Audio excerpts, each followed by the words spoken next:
Sir. Thank you very much. Sorry, we'll keep this silent. Well, as you know before, I used to be a spokesperson, so I always want to start this with a short prayer lang. So, in the name of the Father, Son, and Holy Spirit, Amen. Thank you, Lord God, for everything that you do for us, and help us to find your voice for today so that we can actually improve our nation, improve Congress, and improve the things and the ills of our country. We lift up to you all the media personnel, especially in the Philippines, that is touted as one of the deadliest. May you help press freedom reign, and may you help the truth to be ferreted out by the media and the people, and especially government and its institutions. All this we ask to Christ our Lord. Amen. Father, Son, Lord. Good morning to everyone. Thank you for attending this press briefing. This will be a daily thing in Congress. I will explain it, but before that, I would like to introduce two of my lovely colleagues. They're very young, they're very energetic. They're actually some of the brightest that we have here. On my left is the Deputy Majority Leader, Micaela Angela P. Swansing. Mika, she actually had a master's in public policy in Harvard. Yung totoong Harvard, dahil hindi sa Laguna, Harvard University sa Boston, Massachusetts. And she also did her BS Management in Engineering sa sakit sa akin to dahil sa lista ako, Ateneo de Manila University, magna cum laude. You want to say hi, Mika, please? Her nickname is Mika. Say hello. Good morning, everyone. Good morning to the members of the press. Thank you for giving us the opportunity to speak with you today. Thank you very much. All right, and in my right is actually the First District Congressman in Cagayan, the Deputy Majority Leader Ramon Nolasco Jr. And he is AB Legal Management cum laude at UST, and the Bachelor of Laws, Doctor Jurisprudence in San Beda University. Can you please say hi a little bit? Yes, good morning. Good morning, everyone. I am very happy and privileged to be here. I hope we will have a fruitful discussion of matters and issues that affect our nation. Thank you. All right, and swerte tayo. The cream of the crop is here. The latest Deputy Speaker of the House of Representatives, Congressman J.J. Suarez. Morning. Sige, lakan statement.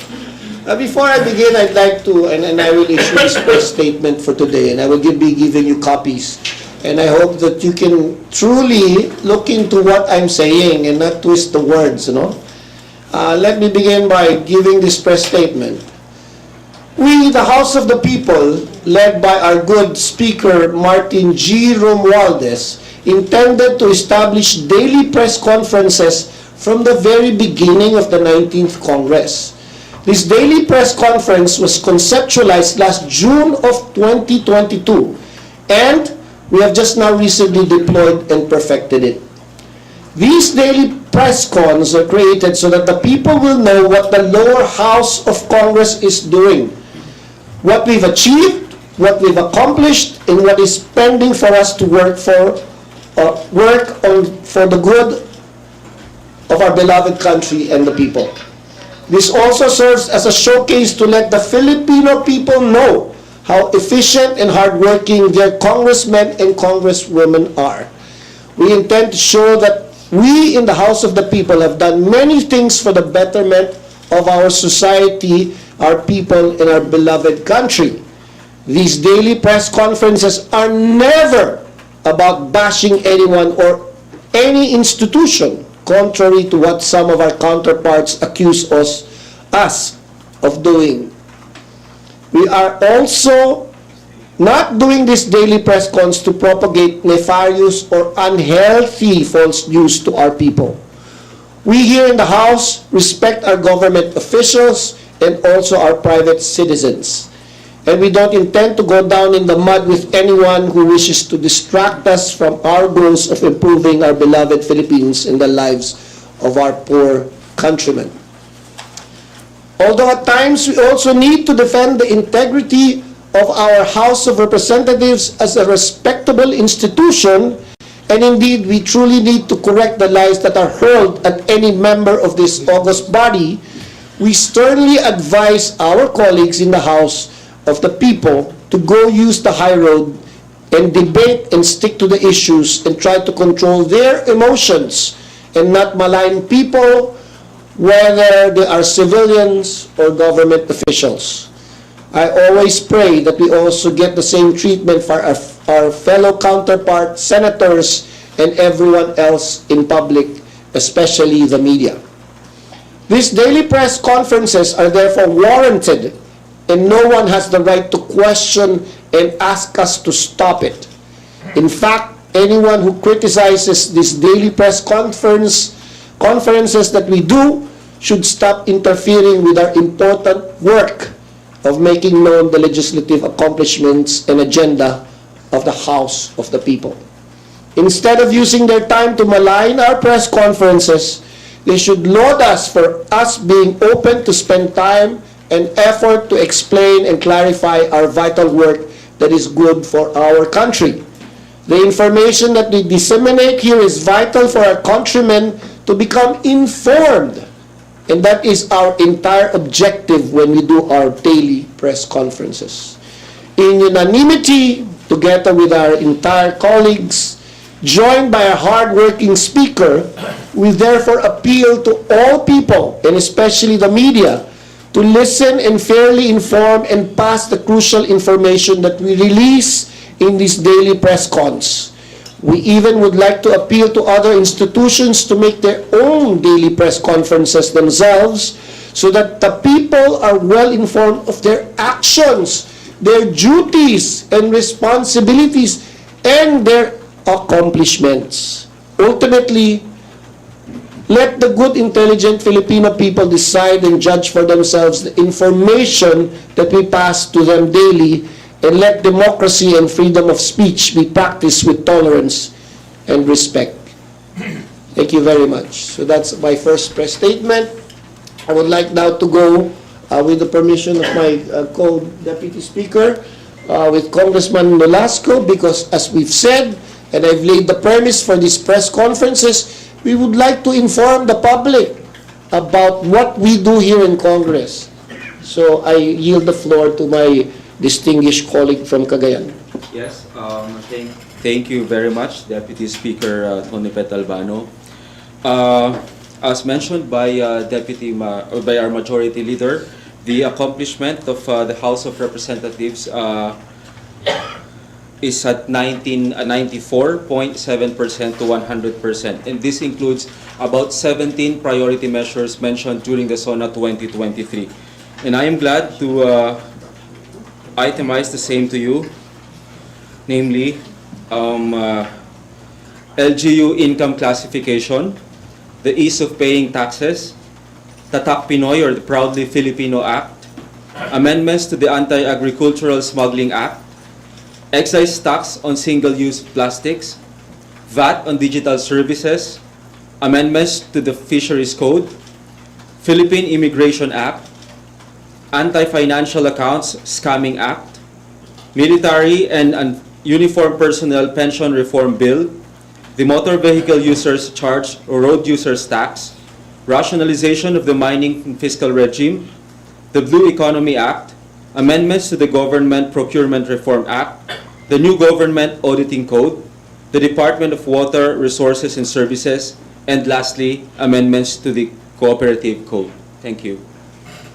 So as you can see, the House is actually 6 months advanced to the next SONA of our President when it comes to the 17 priority measure bills that LEDAC has, or the President has told Congress to approve. And here in the House of the People, we have done our duties painstakingly. And I myself, when I became the Deputy Speaker last December, I was actually there up to the wee hours in the morning to pass these measures last December pa po. So here in the Congress, our House or the lower house, we have done our duties and work. And this is precisely why we need these daily conferences, so that if we do things like this, the people in the countryside, especially our districts, tama, Congressman Jun, Nika, DS, that they should know that their congressmen are working hard. And we could not have done this if not for the participation of the 316 congressmen, including our speaker, who has worked diligently and hard to pass the 17 out of 17 legislative measures that are priority. Congresswoman Swansing, you want to say something? Yes, we would also like to add, on top of the national bills that were mentioned, there are also hundreds and hundreds, even perhaps thousands. I'm trying to get the number as to the number of local bills that we've passed in the House as well. So it's very important for us to highlight that. As congressmen, I think what sets us apart is we have particular constituencies that we take care of. And that's why we would also like to highlight the hundreds and hundreds of local bills that we have passed on third reading. Thank you, Diaz. Right, I'd like to echo that, and I'd like to ask Ryan.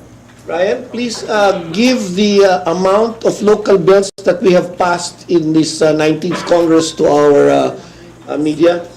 Yes, sir. We will provide. You have the number? Mika Swansing has the number. Yes, I just received the number. 472 local bills have been approved on third and final reading pending action. And again, I would like to stress, 472 local bills. Do you know how hard it is to pass a bill in Congress? It is noted that it's 3 million pesos, I think, don't quote me because I don't know if it's wrong. It's around that time, millions of pesos are built to create one bill. Why? Because one bill, whether it's local or national, has to pass through Congress, has to be scrutinized, has to be attended in committee hearings, has to be done so many times. It has to be passed in second reading. It has to be interpolated in the plenary. These are hard work that your congressmen and women are doing in Congress. We don't have any time anymore for mudslinging and all the other things. We just want to work. And that is how we work here in Congress. TSJJ, do you want to add something? Go ahead. Okay. I'll wait for the question from the media. All right. So, as legislators, we are proud of the work that we do here in the House of the People, and we want to make sure that people are informed either of the national or the local bills that are pending. And so, with that part, any particular questions arising from this topic, because I will move to another topic after. Ryan, can you ask them? Is there anyone who wants to ask why or question why we're Are we doing? opening the floor, sir, for media questions? Just now? for this particular press statement that I have, the daily press conferences. None? If not, Do we you can move to have the next related one. questions about it? Nothing? All right. Thank you. I have another press statement, number 2, that I would like to read, and I will also forward this to all of you. This is regarding the Constituent Assembly that is hanging. It's a big topic right now. So let me read my press statement. With the issue of the Constituent Assembly, the People's Initiative, and the need for the charter improvement, take note, I'm not using charter change, charter improvement, I appeal to our senators to come together in debating these important issues to improve the lives of our people and country in amending and improving the 1987 Constitution. Let us begin this process by agreeing to even meet as soon as possible because the scarcest resource is time. And for 37 years, the voice of those who want to improve this Constitution has been neither heard nor acted upon, which is a travesty in itself. In the Constitution Day, former Chief Justice Renato Puno, a respectable person in our Philippine history in the judiciary, quoted Thomas Jefferson. Thomas Jefferson, one of the fathers of the U.S. Constitution, warned us not to regard the Constitution as a sacred writ. On July 12, 1816, he wrote, "Some men look at Constitution with sanctimonious reverence and deem them like the Ark of the Covenant, too sacred to be touched. They ascribe to the men of the preceding age a wisdom more than human, and suppose what they did to be beyond amendment." Jefferson believed that a dynamic society like ours needed periodic constitutional revisions lest it be suffocated by an out-of-date social contract. Laws and institutions must go hand in hand with the progress of the human mind. Jefferson's solution to the problem of a claustrophobic constitution was to tear it up once every 19 to 20 years and start again. No, tear it up once every 19 to 20 years and start it again. The earth belongs to the living generation today. Sadly, my father, Congressman Rudy Albano, served in 3 branches of government as a judge in the judiciary branch, a cabinet member, a vice governor, a mayor for the executive branch, one of the longest-term congressmen for the legislative branch, a lawyer, shouted every year that this 1987 Constitution should be amended and improved. And he died in November 2019 and still advocated for the amendment and improvement of this flawed Constitution. And today, I will carry the torch of trying to amend the 1987 Constitution so as to improve it and improve the lives of our poor Filipinos that are stymied by the economic prosperity of a restrictive Philippine economy for business and investment. And as I am committed to improve through amending this Constitution, I will seek out all the 3 forms of how to amend this Constitution, whether through Constituent Assembly, being the most practical way to amend and improve the Constitution, the People's Initiative that I myself have joined recently with all the conveners, as I am part of the people in the People's Initiative. And the third, Constitutional Convention, if need be, but sadly that is a very expensive way to do it, and there is no time for it. Therefore, the message is clear. We need to amend this Constitution to precisely address poverty, justice, and update the laws that will benefit the Filipino people. Our beloved President Bongbong Marcos has given his marching orders for us to amend the economic provisions alone. And we can start with that as soon as possible because of the exigency of time. 4 decades is not a short time. 40 years, my God. Sabi ni Jefferson, every 20 years, dapat 2 palit ba ito? Tear it up daw. 4 decades. It is a death sentence for our country if we treat this Constitution with sanctimonious reverence, like that it is written by God. And I even dare say that even the Bible has changed many of its laws when Christ came to clarify and improve God's commandments and laws from the Old Testament to the New. Yun, pinalitan. A sacred word of God pa yan. This 1987 Constitution is merely created by humans who are flawed, like us. So let us all examine it now thoroughly and bring about the improvements in changing some of its provisions to address the ills of our society, government, and its institutions. So I end in asking everyone to give us the chance to debate this openly in many forums. Let us set a date soonest for both chambers to come formally as a constituent assembly. And mind you, at 1 o'clock, there will be a bigger press conference. Appetizer lang po ito. Together, both houses of Congress will debate and let the people know about the flaws that this 1987 Constitution has done to our country in the last 4 decades of its inception. What are the things that hinder our growth so that the people will no longer be OFWs that has ill effects in brain drain, in social moral dilemmas of having family breakups, in having no capital and technologies that will bring more food security and wealth to our poor people, in seeing that justice is brought about because the judiciary has no real fiscal autonomy. So yan, kailangan palitan sa saligang batas.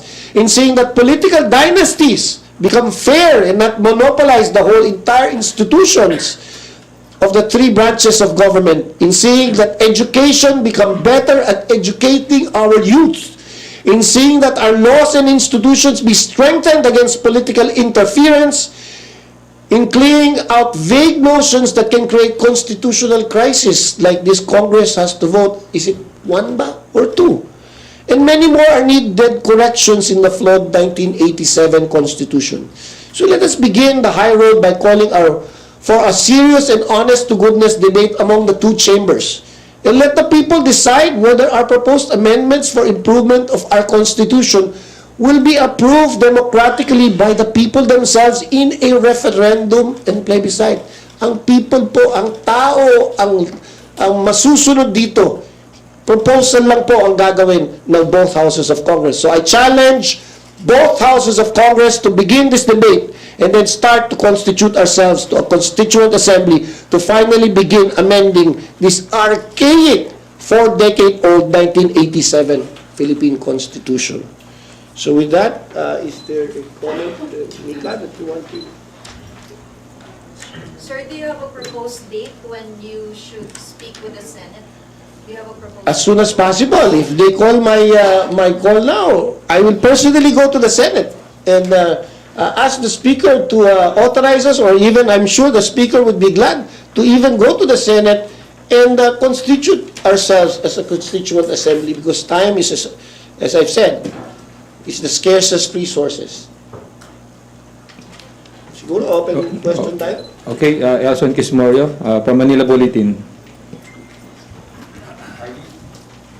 Hello, Kongs. Good morning. This is for Kong Mika po. Obviously, very impressive credentials as told by Kong Albano po. Also, I think also Vice Chairperson po ng Economic Affairs. Just want to get po your personal take po on the yung proposed economic cha-cha. I know na much has been said about the issue, but we will still appreciate your take po, ma'am.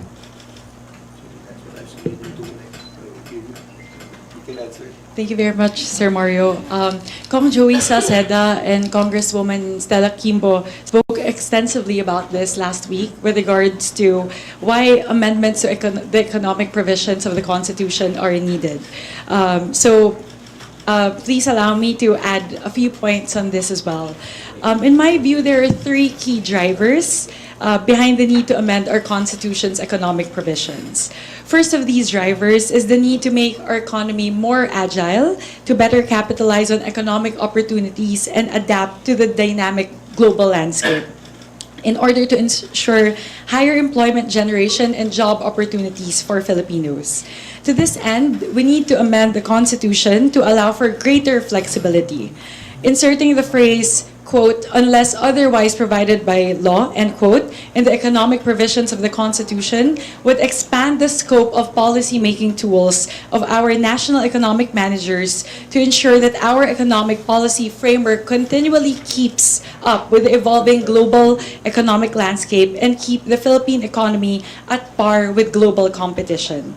The international investment community perceives our country's foreign direct investment rules as the third most restrictive in the world, based on the FDI Regulatory Restrictiveness Index. Out of all of the countries in the world, we're ranked third to the last in terms of openness, if you would look at it from the inverse. This perception has affected our country's foreign domestic investment inflows and has hampered our competitiveness vis-a-vis our neighbors in the ASEAN region. Data from both the World Bank and the United Nations Conference on Trade and Development show that the Philippines rank 6th in the ASEAN region, behind Singapore, Thailand, Malaysia, Indonesia, and Vietnam in terms of FDI inflows. Out of all of the FDIs that went into the ASEAN region, we only received 3% of these FDIs. Moreover, the restrictions on foreign ownership codified in our Constitution may be a deterrent in our participation in highly beneficial trade agreements, thus translating to huge opportunity costs to the Philippines. Yes, or opportunity losses, yes. For example, it is said that the 60-40 rule on foreign ownership on investment is the reason why the Philippines bid to join the Trans-Pacific Partnership, or TPP, which we would have benefited from, was refused by TPP member countries way back in 2014. our country would have greatly benefited from the TPP, as it would have made us a more attractive trading partner with preferential tariff rates. And our failure to join such resulted to losing out on a large potential market for the Philippines and even risk our existing market. Thus, opening up the debates on the economic provisions of the Constitution now will play a key role to boosting our country's competitiveness. It sends a clear signal to the global community, the global economic players, that the Philippines has a brand new mindset, that we are now a progressive economy that wants to engage with foreign investors and ready to play a bigger role in the global market. It is important to emphasize, however, that amending the economic provisions of our Constitution should not preclude critical initiatives towards enhancing the ease of doing business in the Philippines, such as building critical infrastructure, reducing the cost of power, and improving procedural efficiency. Echoing what Congresswoman Kimbo said, these efforts are both indispensable and complementary, meaning the efforts towards amending the Constitution and the efforts towards improving the ease of doing business. And that economic charter change, as Kong Stella said, is not sufficient on its own, but it is undeniably necessary. The second key driver is the need for capital infusion into key sectors that at present lack capital. The insertion of the phrase, quote, unless otherwise provided by law, in the economic provisions of the Constitution provides flexibility for our policymakers in both the executive and legislative branches to craft policies designed to bring in capital into these sectors. This is especially timely as the discussions by President Marcos and the Philippine delegation during trade missions and official visits are aimed at bringing investments into the Philippines in salient industries such as energy, manufacturing, and other capital-intensive sectors. The third and last key driver, in my view, is the need to accelerate the pace of knowledge transfer and capacity building to build a globally competitive labor force in the Philippines. The insertion of the phrase, unless otherwise provided by law, in paragraph 2, section 4 of Article 14 would help the Philippines tap into the potentially lucrative positive effects on allowing internationally trained academics into the country. This would enhance capacity building among students, meaning in the tertiary education, which would hopefully translate to better employability in higher paying jobs. Moreover, it will facilitate knowledge transfer to key industries such as agriculture, manufacturing, and services. This would address a gap created by disallowing foreign presence in the Philippine education sector, as articulated by NEDA Secretary Balisacan. He says, we want to tap engineers, the best engineers, who we can bring to teach in our schools. I have many friends who have spouses at the Asian Development Bank who want to practice teaching at UP and Ateneo, but they could not. They had difficulty getting that permission because of these restrictions to practice the profession in the Philippines, end quote. So the third key driver really is building that capacity, that labor pool, by investing in the education sector in the Philippines. In sum, amending the economic provisions of our Constitution is aimed towards, 1, making our economy more agile to better capitalize on economic opportunities and adapt to the dynamic global landscape. 2, facilitating capital infusion into key sectors that at present lack capital. And 3, accelerating the pace of knowledge transfer and capability building to build a globally competitive labor force. Ultimately, the goal is for us to realize our full economic potential, and for all Filipinos to be in a position to achieve the same. With that, I do believe the debate, the discussion around amending the economic provisions of the Constitution is very timely, as it doesn't just stop here. Like when we go into a constituent assembly, it doesn't stop there. To make the requisite legislations after the fact in order to determine the parameters of how we're going to change, say, foreign ownership parameters and such. So the time is now, and we have to do it now. And I do believe we have the support of the President. We have a very strong leadership in the House that we know will guide us towards this goal. Thank you very much. May I add also that actually there is an RBH 6 that was filed by the Senate. So this is exactly the same thing as we are trying to say. And at 1 o'clock later on in our press conference this afternoon, you will see that the House and the party leaders will announce something that is connected to what our Congresswoman Mika Swansing was saying about the economic provisions. So matatan nito, alam ko, very technical yung sinabi mo, Mika. Maybe you can translate it in Tagalog para maintindihan ng mga tao. In short, yung FDIs na sinasabi mo, ano ba yun? Bakit ba importante na pumasok ang FDIs at third tayo lowest dito sa bansa? Sige po. Yung FDIs po, yun po yung mga karagdagang kapital na pumapasok sa ating bansa na ipinapasok ng mga dayuhan ng mga kumpanya, mga puhunan.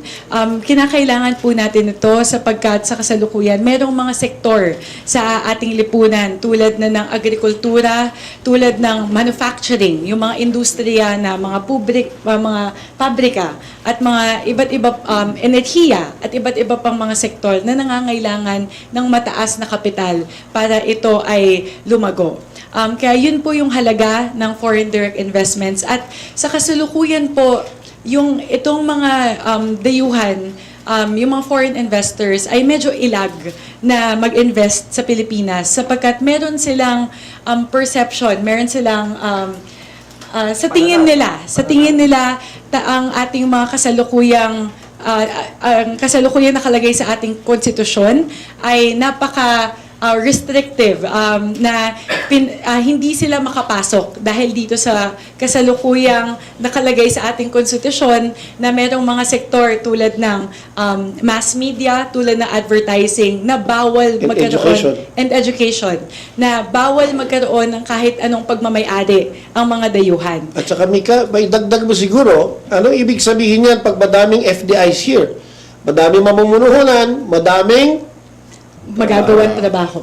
Yun ang mawawala ang OFWs dahil may trabaho na sila sa Pilipinas. Yan na po at sinasabi natin, very restrictive po ang economic provisions natin. At yung mga nagsasabi, totoo, pwede na kaming gumawa ng batas na may lift ito ng konti. Pero iba rin yung kung nasaan na sa Constitution mismo na meron tayong direct barriers na sinasabi, di ba? Ang magandang ekonomista natin si Mika, in-explain na po, kailangan na po ngayon i-amend natin yung Constitution. And especially the economic provisions, kasi yun po ang marching orders ng ating mahal na Pangulo at yun din ang marching orders ng ating Speaker of House Representatives. At lahat po na magbabatas. Ngayon, we are joining the President for the call for improving, charter improvements. Tama, Mika? Opo, tama po yan, DS. Sapagkat napag-iiwanan na po tayo. Para po sa akin, isa sa pinaka nakakatakot na datos na nakita ko sa aking pagsasaliksik patungkol dito ay yung sinasabi na nahuhuli na tayo sa buong ASEAN region. Kung kumpara doon sa mga bansa na kasama natin dito sa ASEAN region, 3% lang ng lahat ng mga puhunan na pumasok dito sa ASEAN ang napunta sa Pilipinas. Bakit? Diba? Napakaganda ng Pilipinas, napakataas ng potential natin in terms of natural resources, napakagaling ng mga Pilipino, napakaganda ng labor pool natin. Pero merong dahilan na itong mga banyaga, itong mga dayuhan ay pinipili na hindi dito sa Pilipinas magpasok ng kanilang mga kapital. Kaya dito po pumapasok yung pangangailangan na atin na pong amyendahan yung mga probisyon sa konstitusyon pagdating sa economic na probisyon sa konstitusyon na siyang nagiging balakid para sa mga dayuhan na pumasok dito po sa atin. Ngayon, ako na magtatanong para sa mga press. Ang isa pa, Mika, sabi nila, restrictive nga yung atin, kaya saan sila pumupunta? Sa mga ibang bansa na kasama natin dito, kagaya ng Vietnam, na hindi restrictive. Ikumpara mo nga yung dalawa para makita nila. Opo. May datos po ako doon, pero Siguro, in layman's term na lang, no? Hindi na po tayo papasok Tayo doon. ba ay pinipili nila ang Vietnam, Indonesia, Malaysia, at mas malalaki na yung FDIs nila? Yung puhunan na sinasabi natin para magkaroon ng trabaho at mga ano rito, mga kumpanya na kailangan natin para lumago ang ating bansa. So, bakit nila piniprefer ang mga kapitbahay natin instead of the Philippines in the short term? Opo. Meron pong iba-ibang mga parameters na tinitignan sila. Pero isa po sa mga pinakamalalaki na siyang naging dahilan ng umaalis sila o pinipili nila ay yung hindi sila hindi sila maaaring maghawak ng malaking pagmamay-ari ng mga assets dito po sa Pilipinas. Ang nangyayari po kasi dito dahil limitado halimbawa to 40% ownership sa ibang mga sektor o bawal man lang nga sila sa ibang mga sektor na magkaroon ng assets. Ang nangyayari po, bakit ka mag-i-invest sa isang lugar kung saan hindi mo hawak yung pagmamay-ari? Samantalang Sa kabila, halimbawa po, dito sa Pilipinas, limitado lamang yung pwede nilang pagmamay-ari sa, let's say, magpatayo ka ng pabrika. Ang mangyayari, bakit ang mag-i-invest ng malaki sa pagpapatayo nitong pabrika nito kung hindi naman kung mapanghahawakan yung majority noong kumpanya. Kaya yun po yung dahilan, doon sa ibang bansa, mas liberal yung foreign ownership nila. Ibig sabihin, mas malaking porsyento ng mga kumpanya, ng mga assets yung pwede nilang pagmamayari. Kaya, mas malaki yung balik sa kanila. simple lang naman ho yan.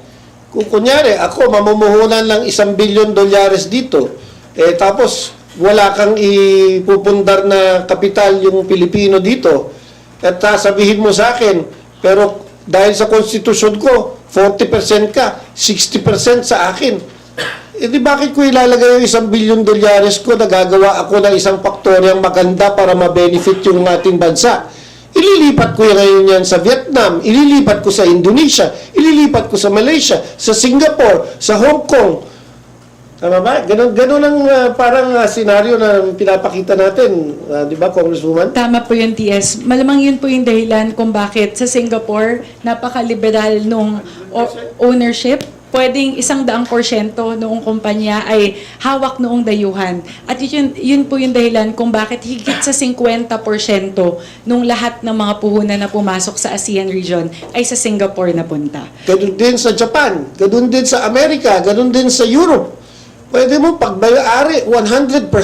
Hindi mo naman maiuuwi sa Pilipinas yung property mo sa California o sa New York. Pero safe ako na pag nilagay ko yung 100% na kung anong pinuhunan kong negosyo o bahay o lupa sa California, sa Japan, akin yun. At yun, nakatulong sa ekonomiya ng ibang bansa.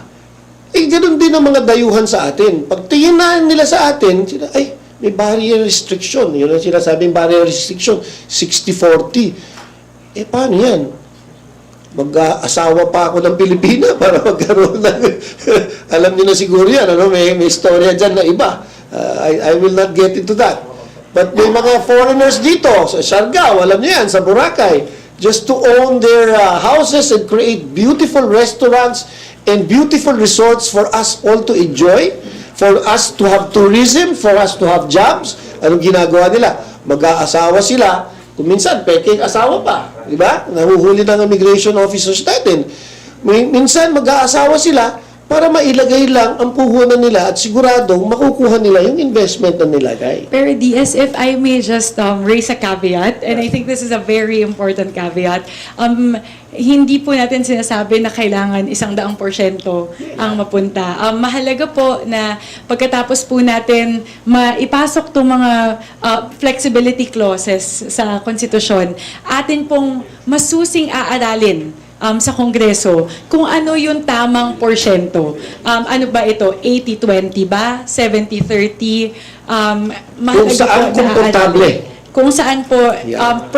babalansihin po natin yung pagpasok ng mga puhunan mula sa mga dayuhan at yung pagprotekta sa mga lokal na mga negosyante dito po sa ating bansa. Si Congressman Nolasco, may manong pagdadagdag. Yes, to add to what Congresswoman Mika Swansing said, hindi naman kasi siya contrary to popular belief kasi na pag may ganito, we open the economic provisions, ay parang may total takeover na ng mga industries. Hindi po ganon.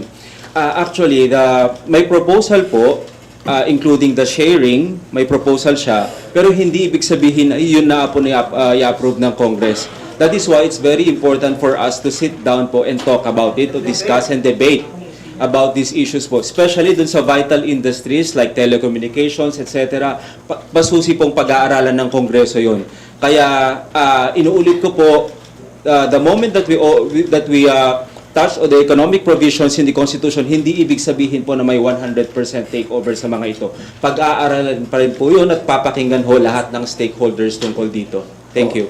Yun nga, bigyan ko lang ng secondary opinion doon sa sinasabi natin. Kung ano yung comfort zone, pwede naman natin ikumpara doon sa mga ibang mga kapitbahay natin na imbis na may percentage, pwede natin i-lease for 99 years. And that is a law in Britain and in other places na kapitbahay natin. Nililease po. Sa atin pa rin ho yung land, pero it's leased for 99 years. Ano ibig sabihin yan? Parang sa'yo na rin yan. Kasi babalik at babalik sa'yo yung return of investment. Kunyari, nag-invest ka ng 1 billion. Kung 99 years o 50 years o 25 years lease ang iyong binigay dun sa lupa, pag may-ari pa rin ng Pilipinas, pero kung binigyan mo yun, ma-assure na yung 1 billion na yun, kikitain over 25 years at babalik at kikita naman siya. So, may add to ang magandang kongresista natin. Yes po, yes. And perhaps that's the value really of adding that flexibility clause into the Constitution. Dahil sa bawat panahon po, hindi sa lahat ng oras, it's going to be 60-40, that's the best configuration, or 70-30, that's the best split. Based on like global dynamics, based on market forces, this may change from time to time. And that's what we're proposing to do with the Constitution. It's to take out these economic provisions from being codified in the Constitution itself, but rather say that this can be changed. This is more agile based on subsequent legislations. That's what we're trying to do. That by adding unless provided by law, we're taking out the 60-40 as codified in the Constitution and saying that let's make it more agile. If now it's 70-30, let's legislate it as a subsequent measure. And then if in 3 years, 5 years time, it becomes 80-20, let's change it. So that's really the value. I guess I'll go back and I'll echo what Kong Stella was saying, that we are one of the very last countries in the world wherein the economic policy, the parameters of foreign ownership is codified in the Constitution. Like most countries in the world, they have it as a subsequent piece of legislation.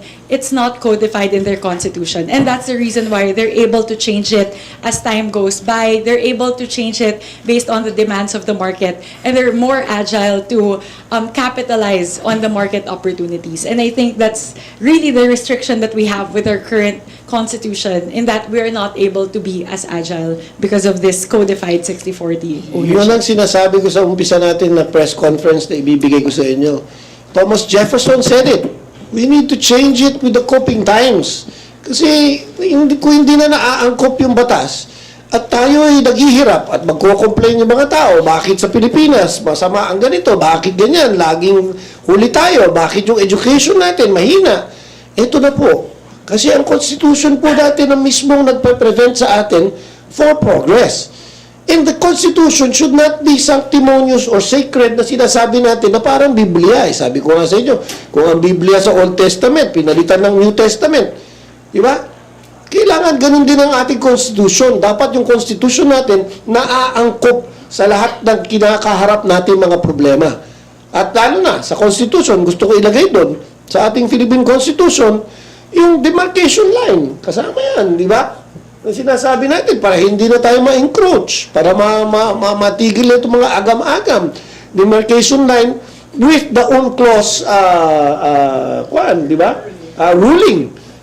Yan, kailangan na yan. Yung sinabi ko sa inyo, justice dito sa Pilipinas. Di sinasabi na, ang bagal-bagal ng justice. Our justice system, pag-uusapan natin ito, gusto ko sana maumpisa natin Constituent Assembly at uumpisahan natin siguro ngayong araw, at mabayang 1 o'clock, may announce kami, pag-usapan natin ang true fiscal autonomy for the judiciary. Ang ibig sabihin yan, ang judiciary na ang mag-aangkop ng lahat kaysa ngayon, ang Congress at yung eksekutibo pa, pagtatayo lang sa aming distrito ng RTC, MTC, hihingi pa ng tulong ang ating judges para magpatayo ng gusali, para magkaroon ng justice ng korte sa ating mga legislative districts. Alam niyo yan, kaya local bill yan. Nag-file ako ng another 2 MTCs and RTCs sa aking distrito. Tapos, tinanong ko, sabi ng, mailalagay nila, pero ganito lang karimpot ang maibibigay ng judiciary. So, ngayon, mag-augment ako sa Congress at pinaglalaban namin lahat yan as congressman, as district representatives, para malaglagan ng pera ang munisipyo o probinsya para makapaggawa ng isang gusali for the justice of our Filipino people na kawawa. At sinasabi nila, ang justice sa Pilipinas napakabagal at napakapangit. So alam sure, you've covered also yung mga media. Pupunta kayo sa mga MTC. Dito sa Metro Manila na lang na kung saan mayaman sila. Abay, kung minsan yung table ng judge, yung courtroom nila, napakasikip, napakabaho, kawawa. So again, it all boils down again to the changing of the Constitution. I am advocating later on, if kung papayag po ang Senate at ang Pangulo, na buksan din ang amendahan natin ang true autonomy, fiscal autonomy for the judiciary. So, ang dami pa. Siyempre, politiko, muna natin, gugulo ang usapan natin pag pinag-usapan natin ng politiko, pero kasama yan sa problema ng ating bansa. Every 3 years, napaka-iksi. At napakalaki ng gastos natin every 3 years. And so forth. Pero, again, sana, kayo mga media, huwag nyo na muna isama yan. Bibigay lang ako ng mga instances and examples on why this Constitution really needs to be amended because it's 37, 38 years old. Thank you, ma'am. Thank you, sirs. RG Cruz, for the next question.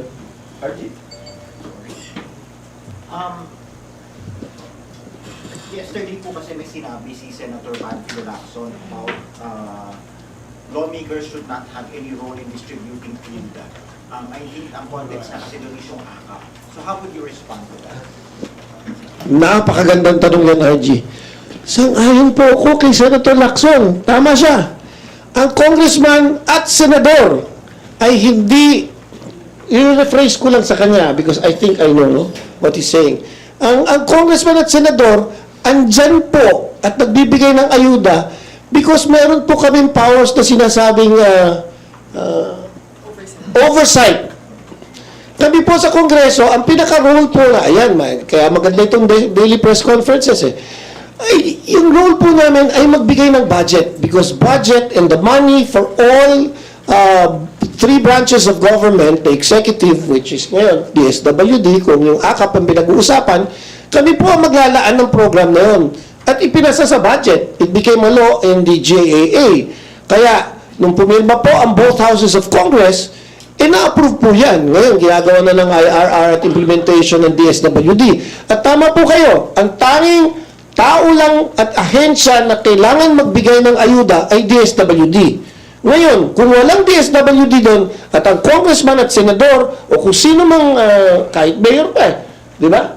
Ang magbibigay nun, bawal po yun.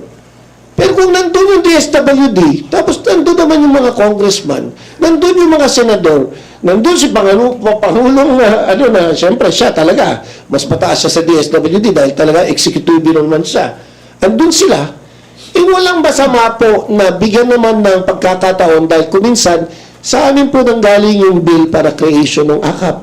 Sa amin po nanggaling yung legislation para magkaroon ng powers yung DSWD ng AKAP. Sa amin ang galing po yung pera nun at ang aming responsibilidad bilang legislator, makita na yung AKAP na yan, yung piso o 1 billion o kung ilang billion ang nilaan namin sa AKAP, ay mapunta sa nararapat na tao. So tama po si Senator Panfilo Lacson. I join him in saying that the congressmen are not the ones that are supposed to give it, but we have oversight and we will be there to see whether or not the funds that we allocated, the law that created AKAP, is enforced to the T, to the law. So there's no conflict on Senator Panfilo Lacson and our pananaw in us being there. It is our right as legislators to make sure that the funds and the law is enacted, and that's part of our oversight function. Okay na ba, RG? Bumalik ka rin, RG, ha? Totoo yan. Tagal ko nakasama ito as President and CEO of RPNI. So magkakasama tayo nun. Almost 20 years ago. And then, 20 years ago. GMA time. GMA time. Ano pa ako nun? Spokesperson, di ba? Pareho pa rin yung tsura mo, ah. Ng konti. Any other questions? Okay, may we call on Billy Vegas from Abante and Politico. Hingi lang po ng comment doon sa sinasabi ni Senator Migs na okay ceasefire pero hindi niya raw kayang pigilan na particularly si Senator Amy kung magsasalita against the House. Well, Senator Ivy, saan ba hong chamber siya? Balik ko sa iyo question. Senate po. Bakit naman ho kaming congressman ang pipigil sa Senate? Nakakahiya naman. Sabi nila, mas mataas sila sa amin. So sa amin po, pananaw, whatever the Senate is doing, and the senators, I'm sure they have an important reason why they're doing it. And I respect the opinions of our colleague in the Senate, especially Senator Amy, who's the sister of the President. I mean, she means well for the country. But I will leave it up to them. It is not for us to tell them to stop. We won't do that. And we are asking them also that if we say something here that is reasonable and is not below the belt, huwag din nila kaming sabihan na stop nyo yung daily press conference nyo. That's why I made that statement. That our press conferences are here to enlighten the people. Now, if you're talking about the specific, yung sinabi ni Senator Mig Zubiri, actually, no comment kami dyan. It is the Senate who has to deal with that problem. Because it's not, kung colleague ko, being a Deputy Speaker, kunyari, si Congressman John Nolasco, si Congresswoman Swansing, may sinabi, siguro, pwede ko siya kausapin. Pero, ito yung sinasabi natin, interparliamentary courtesy. We do not meddle in the affairs of the Senate.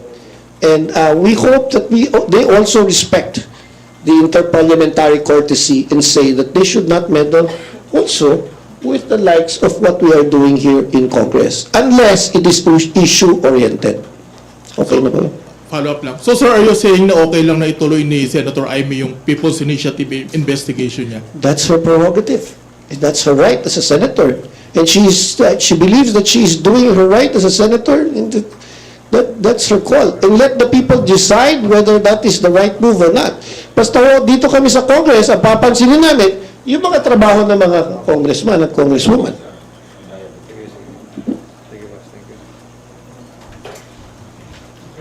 Okay, thank you. Next question from Kat Forbes.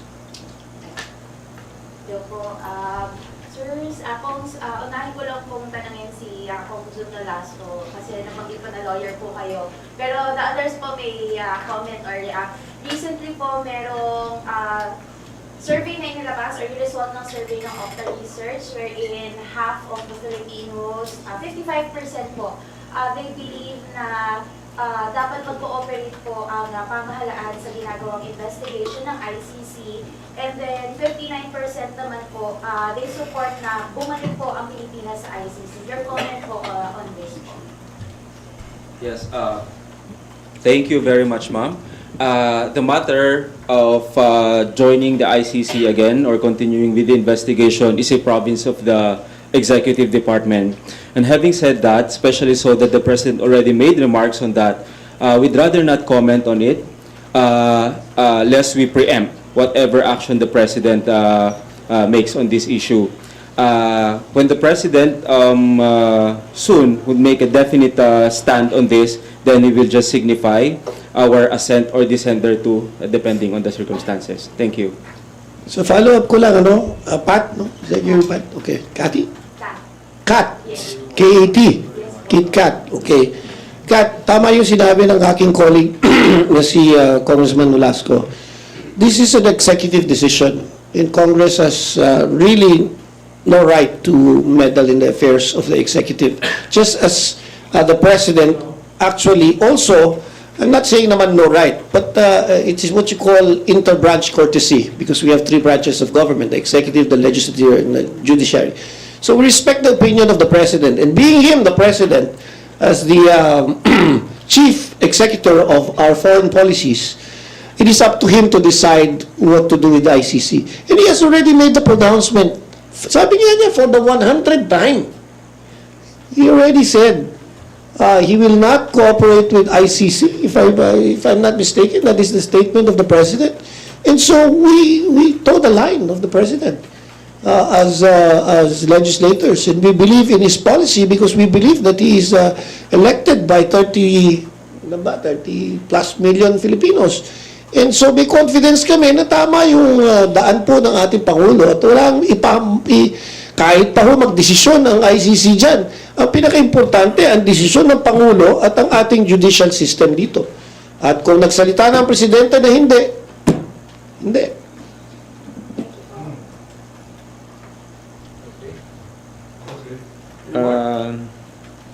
Big Sumintak from Net 25.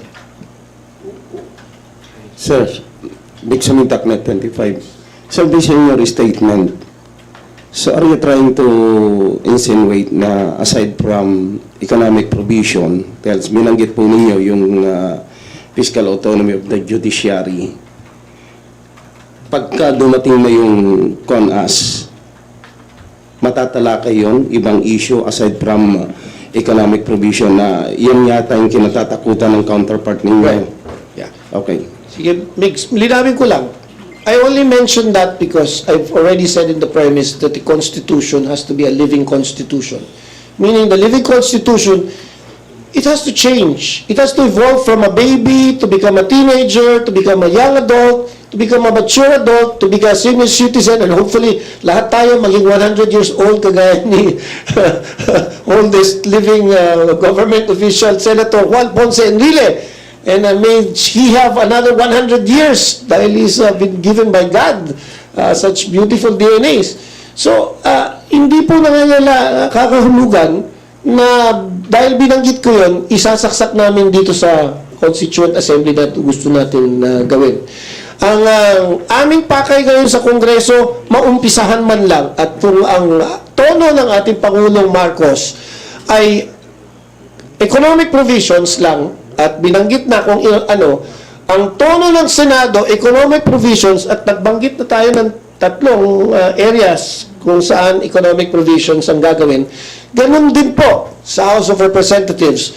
Yung economic provisions lang po ang aming tatalakayin for now. Later on, kung open na po ang of course, direksyon ng ating Pangulo, ng ating Senador, nakita mo, we can work together for the good of the people by amending these economic provisions. And we see that the ills of this Constitution are very restrictive on the judiciary, the political, and so on and so forth. Maybe it is my wish, it is my father's wish to also change this para mas mapaganda po ang buhay ng ating mga Pilipino at mapaganda po ang ating bansa. Okay, isa pa, sir.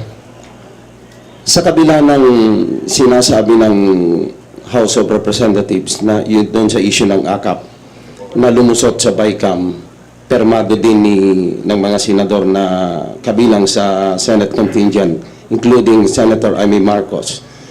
Ngayon sumakay din si Senator Coco Pimentel na kine-question niya, para bang ang pinalulutang nila after the BICAM or during the BICAM may palusot doon sa issue ng AKAP. Kumbaga, naisingit yon. What is your take? I will not comment on the Senate part because I don't know. Hindi ho nang galing sa amin. Basta ang alam ko po, sa Kongreso, may proseso tayo in legislative terms on how to do these laws.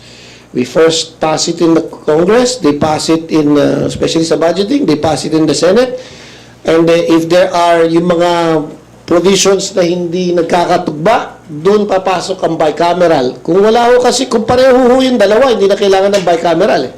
Di ba? So, kung kailangan ng bicameral, mag-submit yung dalawang bicameral, gagawa ngayon ng another version na acceptable to both houses. And then they send it back.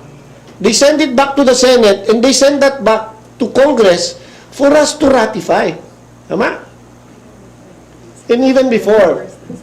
So, yun po, kailangan, pag pinirmahan natin at bago pirmahan ng Pangulo, alam natin kung ano ho yung ating pinirmahan.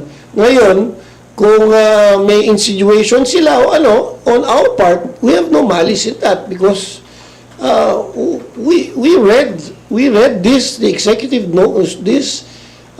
It is not our fault that some people might not know this. And we should not be faulted on this. Because if they knew about this, they should have done something before the President signed this. Thank you. Okay. Okay, Rebik? For today's last question, may we call on Mela from Channel 4? Hi, good morning po. My question is...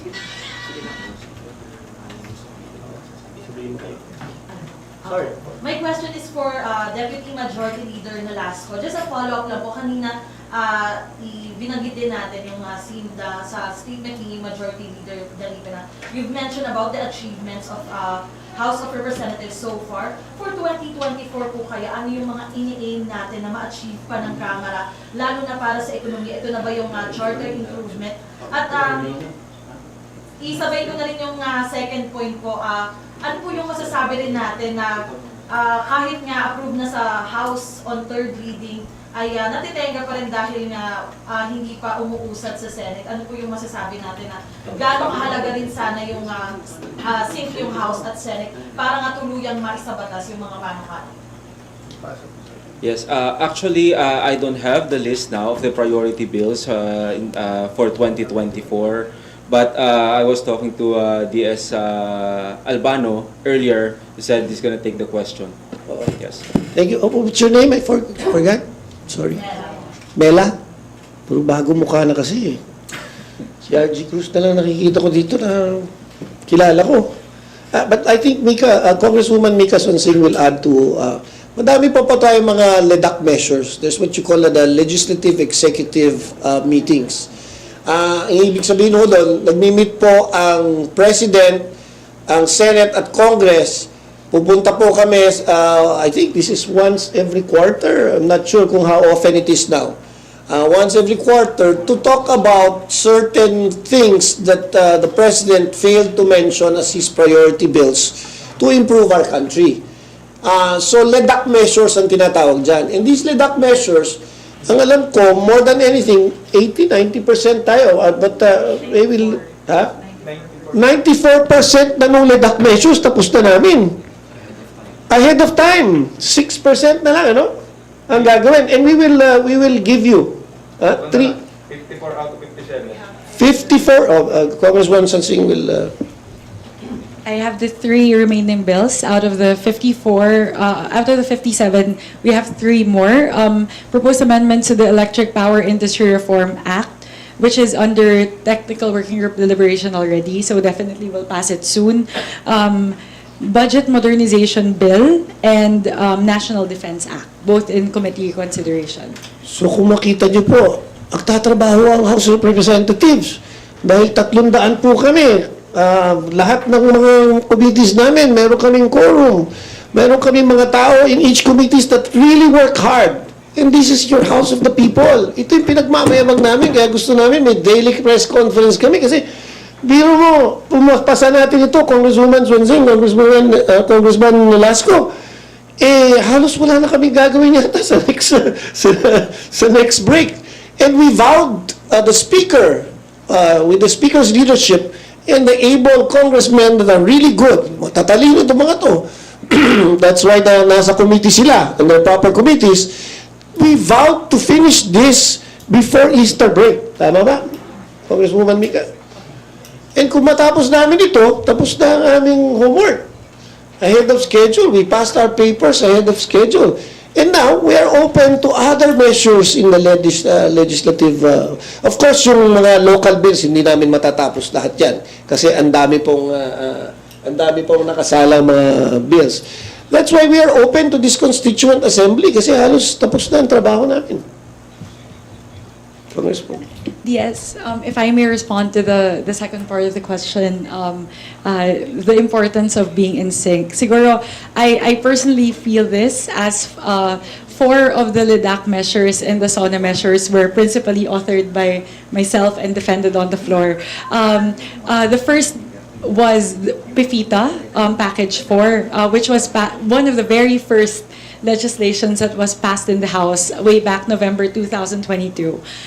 So that was the very first that we passed. And we're hoping, it's very important that both houses are in sync because it's not just the national bills that are being delayed. It's really the local bills. And for us, I have, I think, 5 local bills already that's passed on 3rd reading that hasn't been deliberated on in the Senate. So it's very, very important on all levels in passing the national bills and the local bills. And as we can see now, some sort of disconnect would really make a lot of the legislation spending. So yes, I cannot stress enough how important it is for both houses to be in sync. So we are actually appealing to them. Our senators are very hardworking. They know what they're doing. We just appeal to them to medyo fast track, especially the local bills that concern our districts. Because as district representatives, at malapit na naman ang halalaan, sasabihin po ng taong bayan sa aming distrito, sa 1st District ng Isabela, sa 1st District ng Cagayan, sa 1st District ng Nueva Ecija, pupunta ko sa amin yung tao, sasabihin, Sir, Ma'am, ano bang nangyari doon sa panukalang batas, doon sa makaka-apekto po sa amin, dito sa agriculture, dito sa justice, namin, dahil backlog yung cases, dito sa kalye namin na diba? Masakit naman po sa amin kung hindi namin maipasa yun at sabihin nila, kaya pala yan, tamad yan, walang ginagawa ang mga kongresista. Pero papakita namin dito sa press conferences that we have already passed how many local bills? 472. 472 local bills. And some of them, or most of them are still pending. And we urge our good and able senators to help us pass at least those local bills, and especially the national ones that will affect our nation to make it better. So we can have jobs for the poor, for those jobless, food for the needy, the agriculture sector natin. Ang daming kailangan ipasa dyan para sa ganun, magkaroon tayo ng sinatawag nating food security. So, again, it goes down to, if we fix this Constitution, mas madali. Kasi yung mga mga gagaling na mga gustong mabahunan dito sa agrikultura, kagaya ng yung pinakamayaman po sa mundo, sa Amerika, sa California, sa Florida, ang mga farmers. Because they produce a lot of goods. They want to come here and invest. But there are barriers of trade na sinasabi. So, yan lang. Imbitahin lang natin ang mga malalaking farmers. Mawawala na yung mga smuggling, mawawala na yung mga collusion, mawawala na yung ating kulang kasi ang onion, kaya ang presyo ng onion ganito kataas. Mawawala lahat yan because there will be investors coming in and the food production and the technologies that they have to produce more rice, more corn, more onions, more of everything will be available to us. So, yan po ang aming mga statements. Is that okay? Already. Thank you, ma'am. Next. Okay, before I call Ma'am Milky Rigunan from DCRH, as announced by DS Albano earlier, I am also announcing again that our House leaders will be filing a very important measure by 1 p.m. today You are cordially invited to cover the event later, and which will be followed by a press conference at the Andaya Hall. Yes, Ricky. we will invite you that. Sinabi ko na yun kanina. We are doing something that is that will impact our country in a good way. Pwede po tayo sa Bills and Index later. Thank you. In fact, I have to close this because I need to be in the party Yes, sir. leaders. We'll just Last call, question? Last question. Sir, Okay. last question, a short question Yes, lang, ma'am. sir. As one of the leaders of House of Representatives, di ba sabi, nag-usap na Speaker Romualdez and Senate President Juan Miguel Zubiri. Yes. We take it to mean that this is a ceasefire. Meron po bang direktiba ang House Speaker sa mga mambabatas po natin na wag nang sumagot sa mga patutsyada ng mga senador? Just a follow-up lang sa question kanina ni Billy. Well, as a whole, with the leadership of our Speaker, we always take the high road. And if you see the statements of the Speaker himself, kahit binabanata na siya, yung mga statements niya, it's all about the issues. Wala siyang pinatatamaan sa kabila. Wala siyang binabatikos sa upper chamber. It's the same now as you've seen in this press conference. Wala kaming binatikos dito. Sumang-ayon pa nga kami kay Senator Lacson. Di ba? Dahil tama siya eh. Di ba? Sana po, ganun din yung kortesiya na ibigay sa amin. At humihiling kami yung sinatawag nating ibalik natin yung interparliamentary courtesy. Siguro ang mga nangyari, at siguro narinig ko rin naman yung mga iba, nasaktan po ang mga ibang senador, nasaktan din ng congressman, kailangan naman nilang i-defend ang kanilang sarili kung may mga paratang. Iba na ho yun. But kami po, as a whole, we would like to talk about issues. And pag issues po, dapat wala mga patutsyada. Direct tayo sa mga questions. Mag-issue tayo. Constituent Assembly ang natin, or economic provisions. Maglaban tayo, magdebate tayo. Hanggang umaga kung gusto nyo. Pero, sana wala yung below the belt. Wala yung tatawagin kami na lesser kami dahil ang boto namin ganito. Wala na yung mga ganun. Sana sabihin na lang niya, irespeto yung kagaya niya. Nirespeto ko sila as senador. Respetuhin din nila kami as nahalal na mambabatas na kongreso kahit napakaliit ng aming boto comparable sa kanila. Kahit nga ho ang kagawad, nirespeto ko dahil may mandato sila. Yung pa kayang senador na hindi ko irerespeto. At yun ang team ng ating House of Representatives or House of the People. We respect everyone here. And we would not like to go and stoop down to mudslinging. Thanks, sir.